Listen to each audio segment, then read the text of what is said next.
चमकता तारा। मुझे रात के आकाश को देखना और सभी ग्रहों, तारों और आकाश गंगाओं के बारे में सोचना बहुत अच्छा लगता है। लेकिन इससे मेरे मन में एक सवाल उठता है, ये सब कौन सोच रहा है? मेरे दिमाग में क्या चल रहा है? काऊ काऊ, तुम्हारा मस्तिष्क ही तुम्हारे सभी विचारों के लिए जिम्मेदार है। मेरा मस्तिष्क? क्या? अरे तुम कौन हो? ओह हो, काऊ काऊ, मैं तुम्हारी कल्पना की उपज हूँ। तुम्हारी चेतना ने मुझे बनाया है और मैं तुम्हें एक ऐसी यात्रा पर ले जाने के लिए आया हूँ जहाँ तुम ये जान पाओगी कि तुम कौन हो। चलो शुरू करते हैं।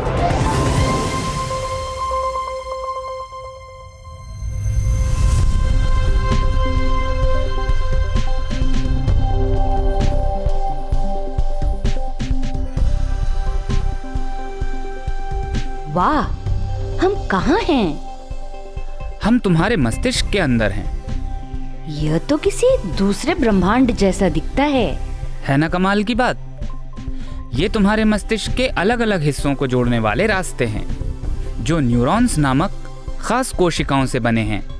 तुम्हारे मस्तिष्क में अरबों न्यूरॉन्स हैं, लगभग उतने ही जितने आकाशगंगा में तारे हैं। ये असंख्य छोटे छोटे न्यूरॉन्स मिलकर तुम्हारी यादें, तुम्हारी भावनाएं, तुम्हारे विचार और सपने निर्मित करते हैं। ये तुम्हें सचमुच अनोखा बना देते हैं। ये काम वे कैसे करते हैं? ओ मेरी पंखीन सखी, यही तो मस्तिष्क के राज हैं।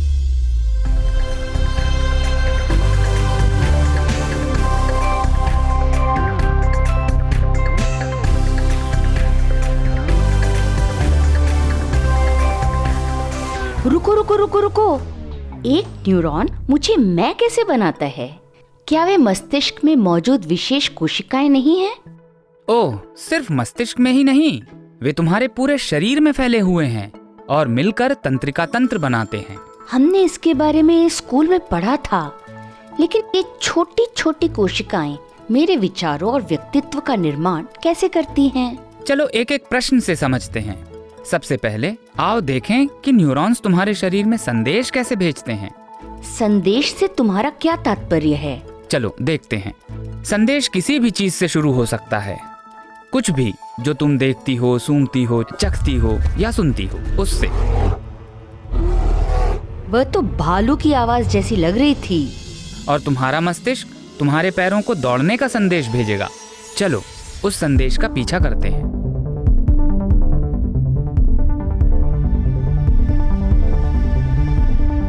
ये संदेश एक विद्युत स्पंदन है जो न्यूरॉन के उस हिस्से से होकर गुजरता है जिसे एक्सॉन कहा जाता है। ये एक न्यूरॉन से दूसरे न्यूरॉन तक जाता है। तुम्हारे मस्तिष्क तुम्हारी रीढ़ की हड्डी, तुम्हारे पेट, आंखों, पैर सबको जोड़ता है। ठीक है, ये वायर के बंडल जैसा है। ओह बिल्कुल नहीं। एक महत्वपूर्ण चीज जो संकेतों को एक कोशिका से दूसरी कोशिका तक जाने देती है, वो न्यूरॉन्स के बीच का छोटा सा स्थान है, सिनेप्स।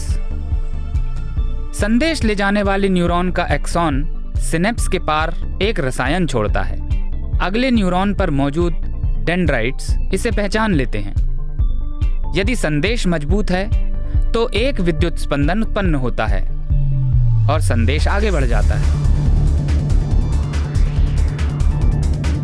अरे, एक्सॉन उस सुरंग में क्यों जाता है? अच्छा सवाल। कुछ न्यूरॉन्स में माइलिन नामक एक चमकदार सफेद परत होती है। ये एक्सॉन को कवर करता है, लेकिन जैसा कि तुम देख सकती हो, इसमें अंतराल है। संदेश एक अंतराल से दूसरे अंतराल में छलांग लगाता है और भी तेजी से यात्रा करता है। चलो एक्सप्रेस लेन से चलते हैं।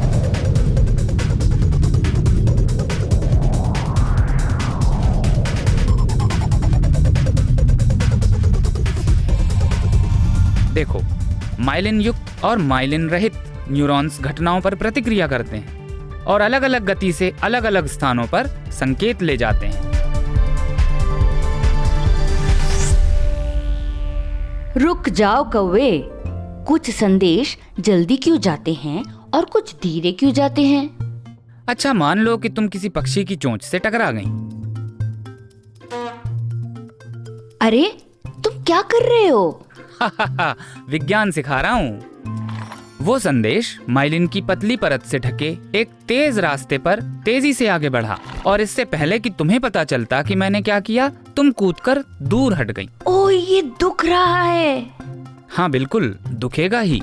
दर्द धीरे धीरे बिना माइलिन वाली एक्सॉन के द्वारा फैल रहा था, इसलिए तुम्हें दर्द का एहसास तुरंत नहीं हुआ। ये दर्द तुम्हें याद दिलाता है कि विज्ञान के नाम पर ही सही, किसी काल्पनिक कौवे को भी तुम चोंच मारने न दो। अरे बेवकूफ, संभल कर रहो, मैं तुम्हें आसानी से भुला सकती हूँ।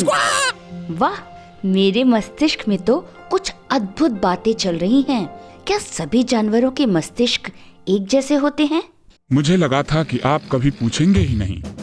प्रकृति के अद्भुत दिमागों की दुनिया में आपका स्वागत है। दिमाग दिमाग दिमाग, विशाल काय से लेकर अति सूक्ष्म तक लगभग सभी जानवरों में मस्तिष्क होता है। उनमें क्या समानता है? न्यूरॉन्स। लेकिन भ्रमित न हो, हर मस्तिष्क एक जैसा नहीं होता। अलग अलग प्रकार के जानवरों में अलग अलग प्रकार के मस्तिष्क विकसित हुए हैं, जिनमें न्यूरॉन्स की संरचना अद्वितीय है। चलिए कुछ उदाहरणों पर नजर डालते हैं। सबसे पहले बात करते हैं दुनिया के सबसे छोटे दिमागों में से एक की। ये इतना छोटा है कि इसे बिना माइक्रोस्कोप के देखना नामुमकिन है। ये रोटिफर नाम के एक जलीय जीव में पाया जाता है। जी हाँ, रोटिफर। ये सरसों के दाने से भी छोटा है, लेकिन इसमें भी मस्तिष्क है। लगभग 200 न्यूरॉन्स की मदद से ये जीव तैर सकता है और भोजन का पता लगा सकता है। 200 न्यूरॉन्स की संख्या भले ही छोटी लगे, लेकिन रोटिफर का मस्तिष्क उसके शरीर का 1/4 हिस्सा है। इतने छोटे से प्लवक के लिए तो ये बहुत ही जरूरी है। हमारे अगले पड़ाव के लिए अपना दिल थाम लीजिए। हम एक ऐसे शानदार स्तनधारी जीव को देखने जा रहे हैं जो अपनी नाक के लिए मशहूर है, लेकिन उसका मस्तिष्क 5.5 किलो का एक अद्भुत नमूना है, जिसमें 250 अरब से भी ज्यादा न्यूरॉन्स हैं। अफ्रीकी हाथी का मस्तिष्क पैरों वाले जीवों में सबसे बड़ा है, इंसान के मस्तिष्क से 4 गुना बड़ा। ये न सिर्फ अपनी सूंड की 40,000 मांसपेशियों को नियंत्रित कर सकता है, बल्कि ये अपने द्वारा देखे गए हर पानी के स्रोत को भी याद रख सकता है। ये विशाल मस्तिष्क सचमुच महान है, लेकिन आकार ही सब कुछ नहीं होता।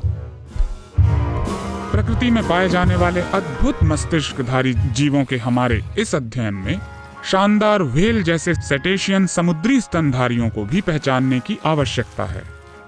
बॉटल नोज डॉल्फिन का मस्तिष्क वास्तव में अद्भुत होता है। कुछ मायनों में ये मानव मस्तिष्क से भी अधिक विशिष्ट है। डॉल्फिन ध्वनि से देख सकती हैं। ईगो लोकेशन के लिए कुछ विशेष वायरिंग की आवश्यकता होती है, लेकिन डॉल्फिन इसके लिए सक्षम है। ये बात तो उल्लेखनीय जरूर है, लेकिन एक और आश्चर्य ये है कि ये चमत्कारी प्राणी एक आंख खुली रखकर सोते हैं। इनका आधा मस्तिष्क हमेशा जागृत रहता है, जो इन्हें सतर्क और जीवित रखता है।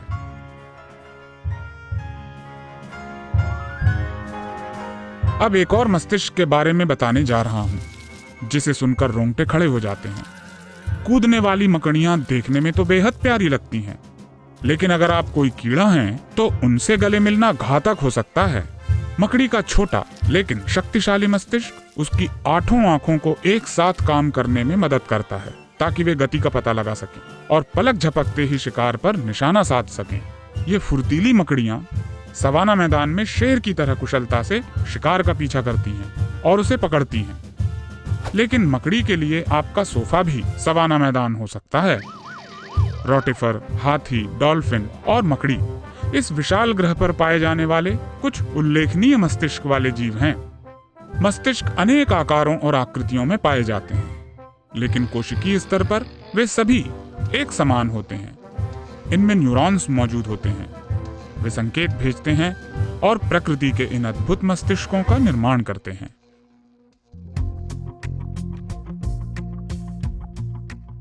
वाह, ये तो वाकई अद्भुत मस्तिष्क हैं। अरे वाह, लेकिन रुको, वो तुम्हें कौवे के अविश्वसनीय, अद्भुत और असाधारण मस्तिष्क के बारे में बताना भूल गया। हम कौवे समस्याओं का हल पाने में, खेल खेलने में, नकल उतारने में और रुको, मुझे पता है, कौवे कमाल के होते हैं। आखिर तुम मेरे काल्पनिक शिक्षक हो, लेकिन हाथी जिनके मस्तिष्क हमसे इतने बड़े होते हैं, हमसे ज्यादा बुद्धिमान क्यों नहीं होते? क्या तुम समझा सकते हो कि हमारा मस्तिष्क ये सब कैसे कर लेता है? हाँ बिल्कुल, इसलिए तो मैं वापस आया हूँ। देखो, कई जानवरों के मस्तिष्क चिकने होते हैं, लेकिन इंसान के मस्तिष्क की सतह पर उभार और गड्ढे होते हैं।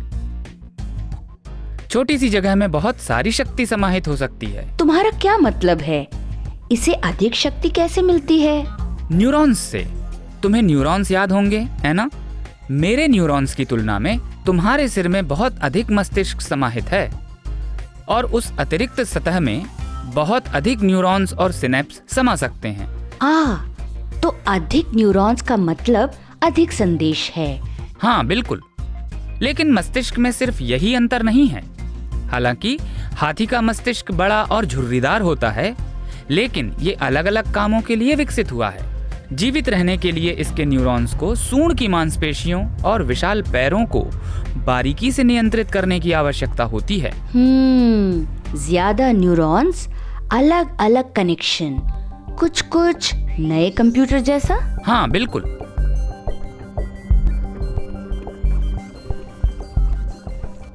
मानव मस्तिष्क पैटर्न को पहचानने और भविष्यवाणी करने में माहिर होता है। दरअसल आपका मस्तिष्क 1.3 केजी की एक भविष्यवाणी करने वाली मशीन है। मान लीजिए आप घने जंगल में किसी पगडंडी पर हैं और आपको ये आवाज सुनाई देती है। आप क्या सोचते हैं? आपने भालू को तो नहीं देखा, लेकिन आपके मस्तिष्क ने उपलब्ध जानकारी और आपके पिछले अनुभवों के आधार पर अनुमान लगा दिया कि वो आवाज संभवतः भालू की ही थी। इनमें से अधिकांश गणनाएं आपके बिना सोचे समझे स्वचालित रूप से हो गईं। अगर आपका मस्तिष्क पूर्वानुमान लगाने में सक्षम नहीं होता, तो आप गेंद को वहीं पकड़ने की कोशिश करते जहां आप उसे देखते, और गेंद हर बार आपके पास से तेजी से निकल जाती। हालांकि चूंकि आपका मस्तिष्क एक पूर्वानुमान लगाने वाली मशीन है, इसलिए जब आप गेंद को अपनी ओर आते हुए देखते हैं, तो आपका मस्तिष्क ठीक समय पर यह गणना करना शुरू कर देता है कि गेंद कहाँ होना चाहिए ताकि आप उसे पकड़ सकें। काऊ, अरे अरे अरे अरे, इतनी जल्दी नहीं। कभी कभी मस्तिष्क इतनी जल्दबाजी में आगे बढ़ जाता है कि गलतियां कर बैठता है। क्या मतलब? मेरा मतलब है दृष्टिभ्रम। ये देखो। वाह, ये घूम रहा है। आहा, ऐसा लगता है तुम्हारा मस्तिष्क कुछ पैटर्न और रंगों को देखकर धोखा खा सकता है। ये रेखाओं की स्थिति का अनुमान लगाने की कोशिश करता रहता है, भले ही वे बिल्कुल भी न हिलें डुलें। या फिर इसे देखो। एक साधारण फ्लिप बुक में प्रत्येक पृष्ठ पर एक चित्र बना होता है। जब तुम पृष्ठों को तेजी से पलटती हो, तो तुम्हारा मस्तिष्क बीच के खाली स्थानों को उन चित्रों से भर देता है जो वास्तव में वहां नहीं होते। तुम्हारा मस्तिष्क गति का भ्रम पैदा करता है। एनिमेटेड फिल्में भी इसी तरह काम करती हैं। जब तुम सब हमें देख रहे होते हो, तो ऐसा लगता है कि हम चल रहे हैं, लेकिन वास्तव में हम नहीं चल रहे होते। हा हा हा, मस्तिष्क की एक चाल। अब मुझे समझ आ गया। हमारा मस्तिष्क खाली जगहों को भरने और अनुमान लगाने में माहिर है। मुझे अब भी समझ नहीं आता कि वे सभी जुड़े हुए न्यूरॉन्स मिलकर मुझे मैं कैसे बनाते हैं। अच्छा, मेरे पास एक आइडिया है। कल्पना करो कि तुम्हें चॉकलेट की खुशबू आ रही है। तुम्हारे दिमाग में सबसे पहले क्या आता है? मेरा जन्मदिन का केक। मुझे चॉकलेट बहुत पसंद है।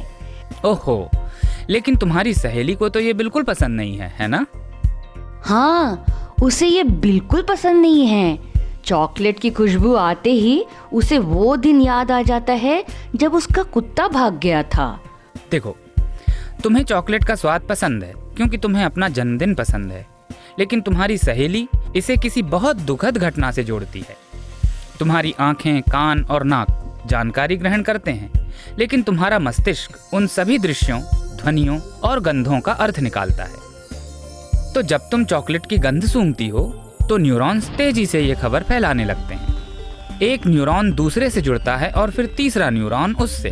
ये संकेत अपने आप ही एक मार्ग पर यात्रा करता है, जिससे न्यूरॉन्स का एक पूरा नेटवर्क बन जाता है। गंध का प्रत्येक निशान एक विशिष्ट आकृति बनाता है, जो एक तंत्रिका नेटवर्क को सक्रिय करती है। तुम्हारे अनूठे नेटवर्क चॉकलेट को एक अर्थ देते हैं। तुम्हारा मस्तिष्क तुम्हें बताता है कि तुम कौन हो।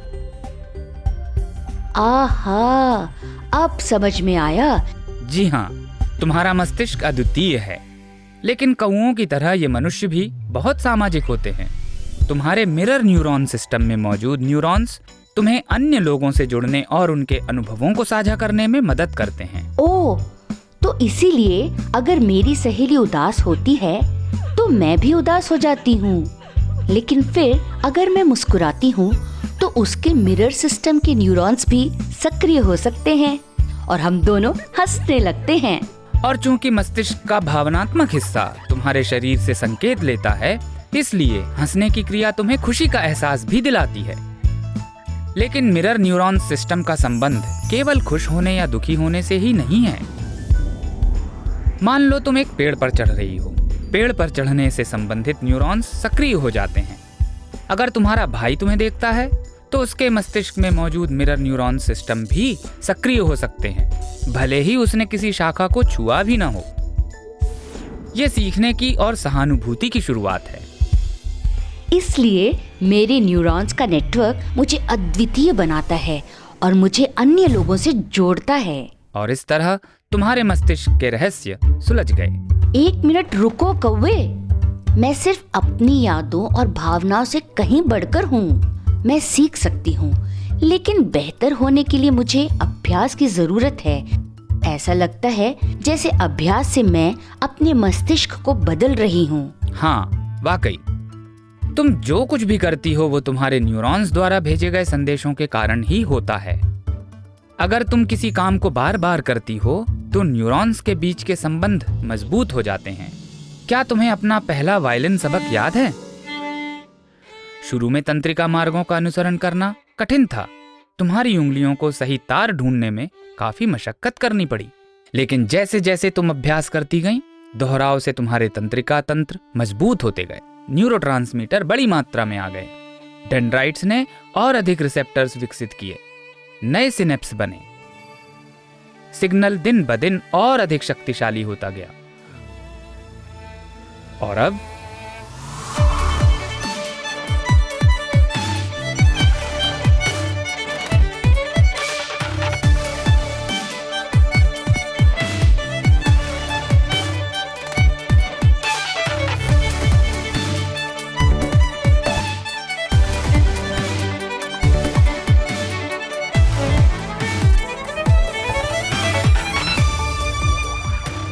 अरे, मैंने अपना मस्तिष्क ही बदल दिया। बिल्कुल, लेकिन ध्यान रहे, जिन तंत्रिका कोशिकाओं का ज्यादा इस्तेमाल नहीं होता वे निष्क्रिय हो सकती हैं। इनका इस्तेमाल करें, वरना ये खत्म हो जाएंगी। इसीलिए अभ्यास करते रहो। क्योंकि कल मेरा मस्तिष्क कैसा रहेगा ये इस बात पर निर्भर करता है कि आज क्या होता है। बिल्कुल सही।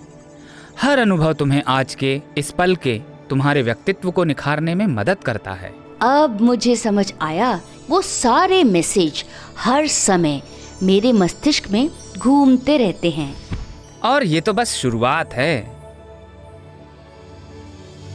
तुम्हें अपने उस अद्भुत मस्तिष्क का उपयोग ब्रह्मांड के रहस्यों को समझने के लिए करना चाहिए। हाँ, अभी बहुत सारे अनुत्तरित प्रश्न हैं। मुझे शुरू कर देना चाहिए। मैं एक नए प्रकार का अंतरिक्ष यान बना सकती हूँ। मैं कल्पना भी नहीं कर सकती कि ये कैसे होगा। तुमने एक शानदार और बेहद खूबसूरत और बोलने वाले कौवे की कल्पना की है, तो एक अंतरिक्ष यान बनाना तो आसान ही होना चाहिए। हाँ हाँ, तुम सही कह रहे हो। 5, 4, 3, 2, अपनी सीट बेल्ट बांध लो कौवे, हम उड़ान भरने के लिए तैयार हैं।